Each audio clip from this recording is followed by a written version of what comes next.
Tata letak pemerintahan Indonesia tidak lepas dari 350 tahun penjajahan Belanda.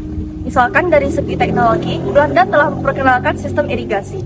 Sedangkan dari segi politik, Daendels telah membawa sistem pemerintahan Eropa ke Nusantara. Pada tahun 1808 sampai 1811, Herman William Daendels atau Gubernur Jenderal Hindia Belanda melakukan implementasi terhadap perombakan birokrasi negara. Hal ini bertujuan untuk memperkenalkan trias politika dan membagi wilayah Hindia menjadi beberapa prefektur.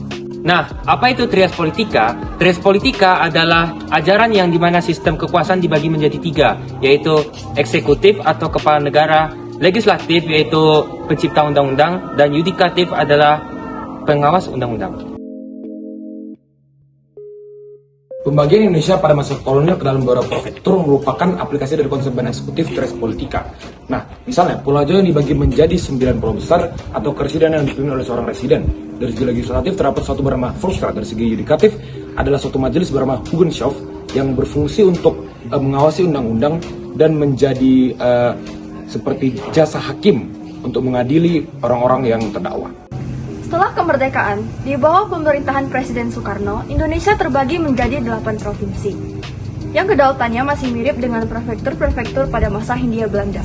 Sistem pemerintahan Indonesia yang berbentuk demokrasi terpimpin terlampau memberi kekuasaan kepada sisi eksekutif. Setelah melewati era reformasi, Indonesia mengalami banyak perkembangan, khususnya terhadap dua hal yang kita bicarakan tadi. Yang pertama, Indonesia saat ini mempunyai 37 provinsi resmi yang dipimpin oleh gubernur yang terinspirasi dari kata gubermen. Yang kedua, penerapan trias politika di Indonesia. Penerapan legislatif semakin kuat dengan adanya DPR hadir di Indonesia, serta penerapan yudikatif yang semakin luas dengan hadirnya Mahkamah Agama dan Konstitusional.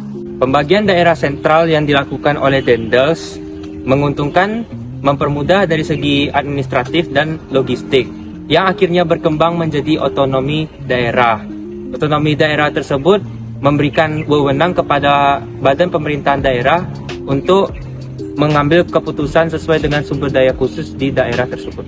Dari diskusi ini, kita dapat mengambil kesimpulan bahwa pembagian negara Indonesia ke dalam beberapa prefektur telah memperkenalkan dan membawa kita ke dalam konsep profesional di zaman sekarang. Nah, negara kita yang dahulunya merupakan campur aduk dari kerajaan-kerajaan dengan wilayah-wilayah yang menyebar tanpa suatu pemerintahan pusat, kini bisa menjadi suatu kesatuan.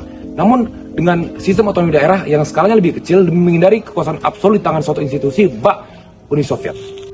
Terima kasih semua.